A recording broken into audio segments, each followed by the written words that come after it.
अभी तक सीमा से अधिक दूर नहीं गया होगा। आज सूर्यास्त से पहले पहले।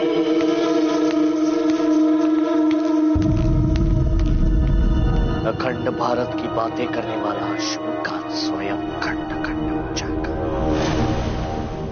ऐसा कैसे कह सकते हैं आप? मैं दोनों आंखों में से एक आंख का चयन कैसे कर सकती हूँ? ईश्वर के लिए ऐसा मत कह। आप और अशोक दोनों मेरे लिए महत्वपूर्ण है। महत्वपूर्ण तो आपका निर्णय है। मुझे जो निर्णय लेना था मैंने ले लिया है, अब विकल्प तुम्हारे पास है। मैंने पहले स्पष्ट कर दिया था कि निर्णय आपका होगा। यदि तुम जाना चाहती हो, स्मरण रखना, राजभवन की दहलीज लानते ही मेरा आपसे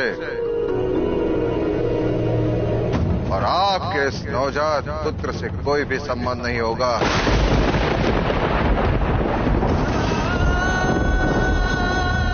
आपके बिना पहले भी एक बार मैं जीवित रह चुका हूं।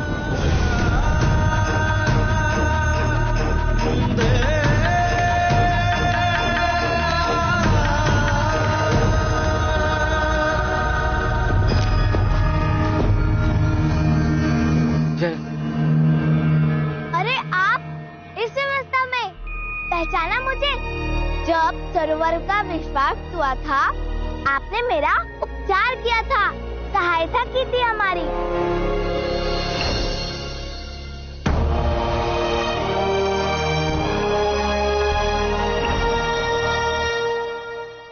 सुनो सुनो सुनो सुनो सुनो सुनो सुनो सुनो सुनो राजकुमार अशोक को बगैर रास्ते निर्वासित कर दिया गया है। अगर कोई भी उनकी सहायता करता है तो उन्हें देशद्रोही माना जाएगा और उन्हें दंडित किया जाएगा।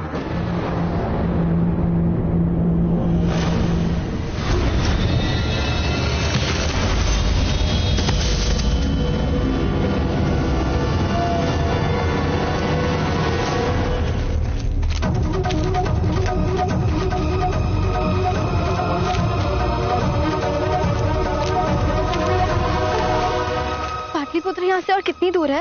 आप सीमा के समीप हैं, परंतु यहाँ से अभी बहुत दूर है। मुझे शीघ्र पाटलिपुत्र पहुँचना होगा।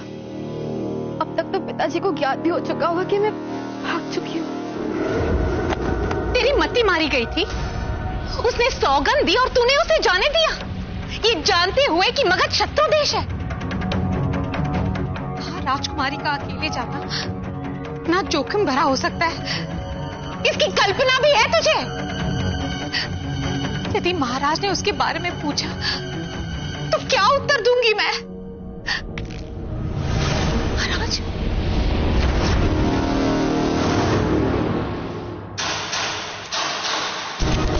अशोक कहाँ है? बता, कहाँ गया अशोक? वो उस ओर गए हैं। इस ओर? हाँ। क्यों सबको मेरे अशोक के जिब्बा में कड़वाहट दिखती है?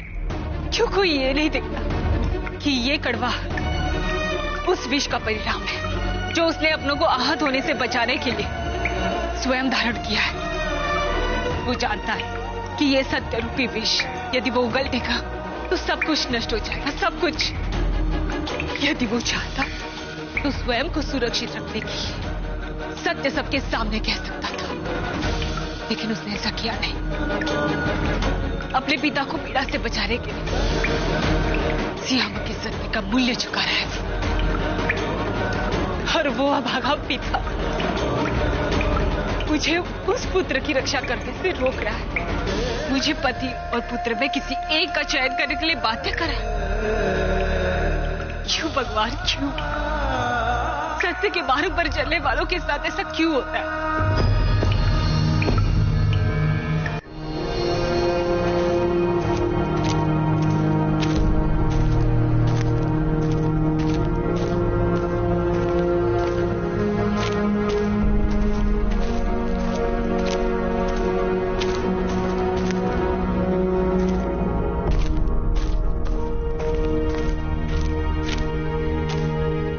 पास जल है क्या? मेरे पास तो जल समाप्त हो गया है कुमार, किंतु यहाँ से 20 कोस दूर एक नदी बहती है। परिस्थिति ऐसी है कि यदि मैं सत्य कहती हूँ तो कोई भी मुझ पर विश्वास नहीं करेगा। मेरे पुत्र को सबके समझने में भूल करती और इसीलिए वो क्रोधित है। लेकिन मैं उसे क्षण में परिवर्तित होते देख नहीं सकती। मैं उसे वो नहीं बनने दूंगी जो उसकी नियति नहीं है। यदि सत्य और धर्म का रक्षक ही भक्षक बन जाए तो सर्वनाश निश्चित है। मुझे अशोक को उसके अंदर के पशु से बचाना होगा, रोकना होगा। कैसे रोको इस सर्वनाश को? एक पुत्र का भविष्य सुधारने के लिए दूसरे पुत्र को उसके पिता से, उसके अधिकारों से कैसे वंचित रखूं भगवान? कैसे अपने पति को छोड़कर पति की दहलीज को लाकर बिछा सकती हूँ? मेरी दुविधा दूर कीजिए ईश्वर। मुझे मार्ग दिखाइए, मार्ग दिखाइए मुझे।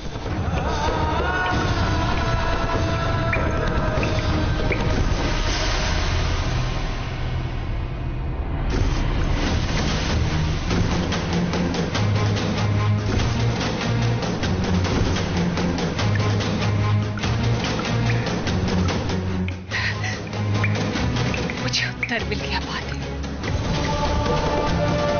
मुझे मेरा मार्ग मिल गया।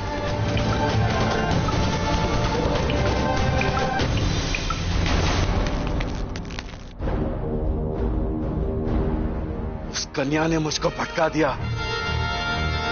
इसका अर्थ ये नहीं कि तू बच गया अशोक। तेरी मृत्यु कुछ पल के लिए टल गई, किंतु तू आज ही मरेगा मेरे हाथों से। तो ये आपका अंतिम निर्णय है?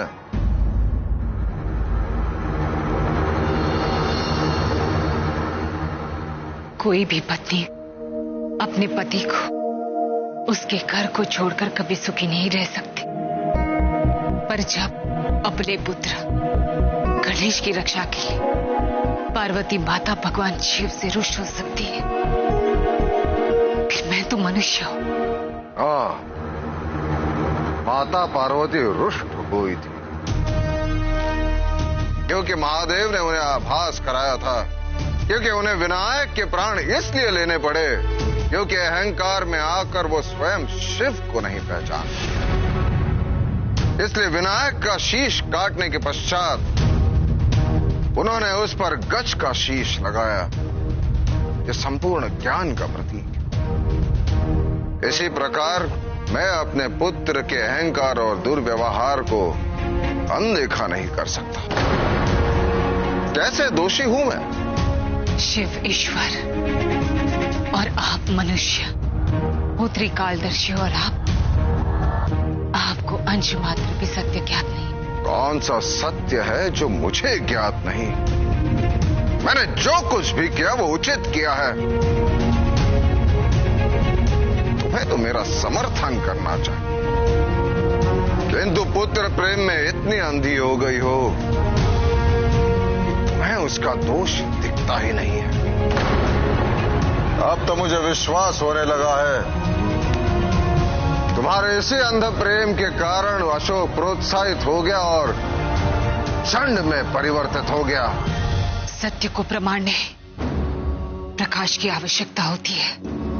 संभवतः मेरे पास सिद्ध करने के लिए कोई साक्ष्य नहीं है कि कौन सही है और कौन गलत, पर मुझे ईश्वर पर पूर्ण विश्वास है।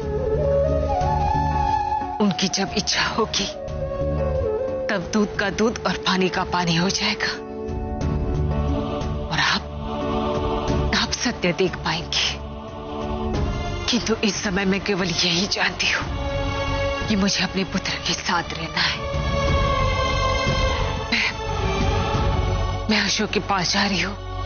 ठीक है, और आज से क्षण से तेरा तुम्हारा कोई संबंध नहीं।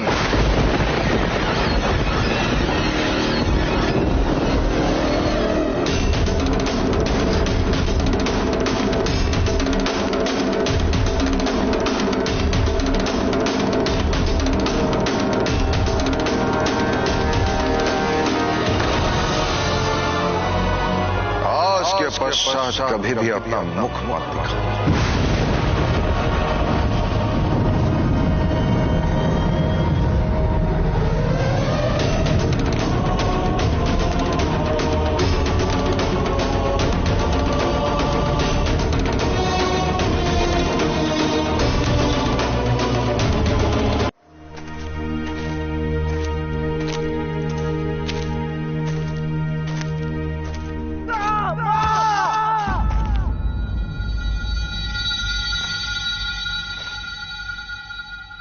क्या ये मेरा भ्रम है या फिर वास्तविकता?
अशोक, तुम ठीक हो?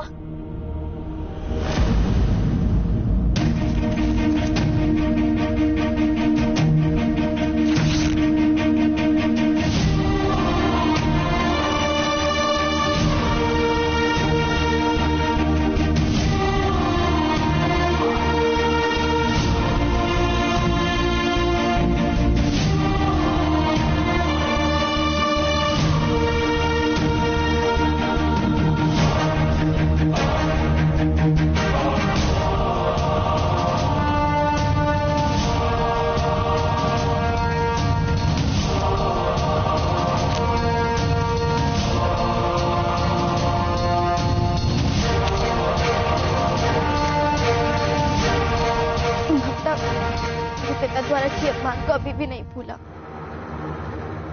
अशोक, अशोक रुको, अशोक मेरी बात सुनो, अशोक, अशोक रुको, मेरी बात तो सुनो जो मैं तुम्हें बताने आई। अशोक भगवान के लिए भी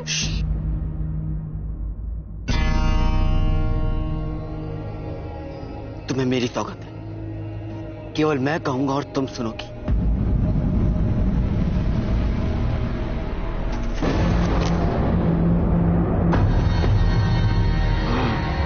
कहां चला गया ये दूर? थोड़े ही समय में मेरा पूरा संसार परिवर्तित हो गया। तुम आहत क्योंकि तुम्हारे पिता ने मेरे साथ दुर्व्यवहार किया। मेरे पिता ने जो मेरे साथ किया वो उस दुर्व्यवहार के समक्ष कुछ भी नहीं। मैं तो कलिंग में हुए मतभेद को दूर करना चाहता था, कर भी लेता, पर उससे पूर्व वहां सुशीम आ गया और उसने मुझे पाटलिपुत्र पर हुए आक्रमण का समाचार दिया।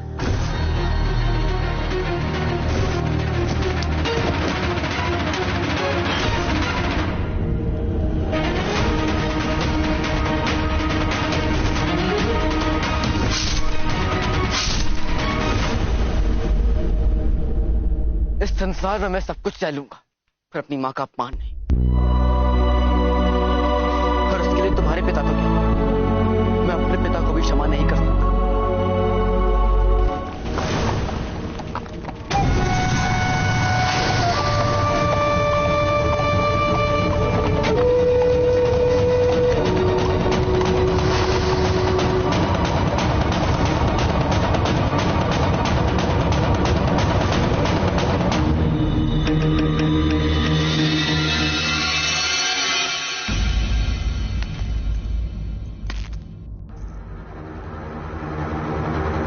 तो यह सत्य है कि आप राजभवन छोड़कर जा रही हैं? हाँ। प्रतीत होता है कि तुम्हें आभास हो गया है कि इस सिंहासन के खेल में तुम विजय नहीं हो पाओगे। काश तुम इसे पहले ही समझ जाती धर्मा, तो आज तुम्हारे अशोक की ऐसी दुर्दशा तो नहीं होती। महारानी, भूल तो इंसान से ही होती है, परंतु बुद्धिमान इंसान वो होता है जो अपनी भूल से कुछ सीखता है, उसी भूल को दोबारा नहीं दोहराता।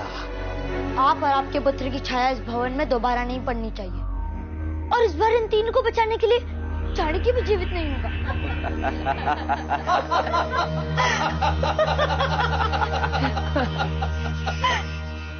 मुझे जाने दीजिए। देखो इसे, कहीं से लगती है अशोक की मां। वो अशोक जिसके विषय में चाणक्य मरते मरते इतनी बड़ी बड़ी बातें करते गया, कितने बड़े बड़े दावे किए थे उसने।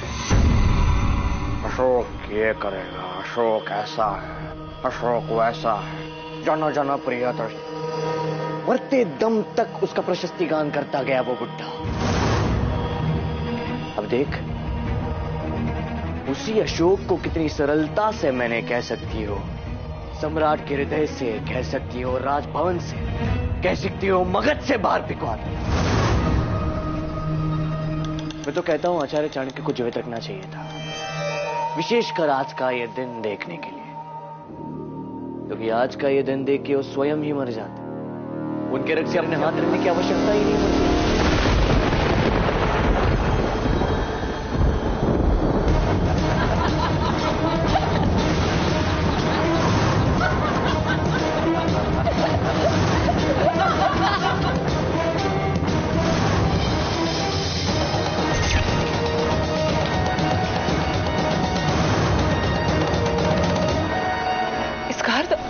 अशोक सत्य कह रहा था। निस्संदेह सत्य कह रहा था अशोक। तेरी संतान झूठ कैसे बोल सकती है? तेरे सुपुत्र की यही तो अच्छाई थी जो उसे ले डूबी धर्मा। उसके प्रत्येक उचित कार्य को अनुचित बनाने के लिए हमने षड्यंत्र रचे। तेरे आचार्य चाणक्य की हत्या का रचयिता मैं ही था। मेरे साथ मेरी मां महामात्य खल्लटक राजमाता हेलेना और सियामक भी सम्मिलित थे।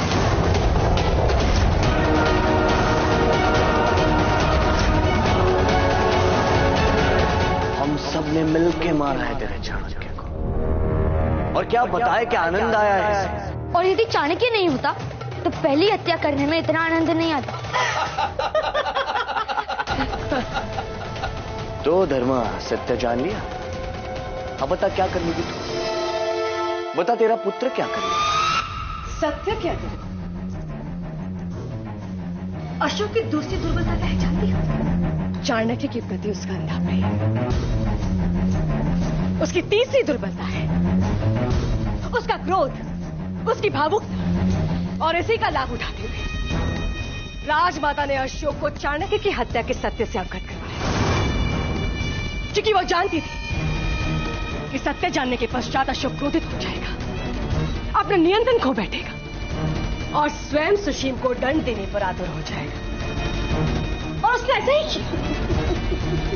क्रोध में आकर, आवेश में आकर, अपना नियंत्रण खोकर, अपना धैर्य खोकर उसने अपनी ऐसी दुर्दशा करवा दी।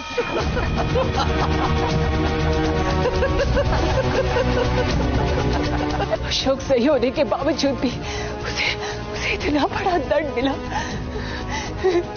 तुम्हें जो चाहिए था वो तुम्हें मिल गया। अशोक से उसका स्वप्न छीनकर उसके अधिकार, सिंहासन, सब कुछ उसे निर्वासित कर दिया। अब मुझे भी जाने दो यहाँ से। मैं वचन देती हूँ तुम्हारे मार्ग में हम बाधा कभी नहीं बनेंगे। मैं वचन देती हूँ। मेरे मार्ग के विषय में चिंता करने की आवश्यकता नहीं है तुझे धर्म, क्योंकि अब तक अशोक को यम लोग पहुंचा चुका होगा।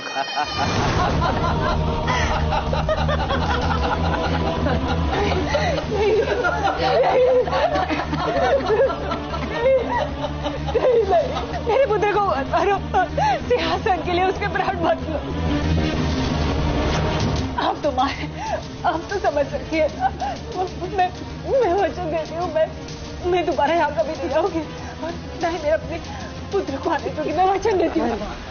अपने वचन को स्मरण रखना, क्योंकि भूल से भी तुम अगर पाटलिपुत्र में आने की भूल करती हो।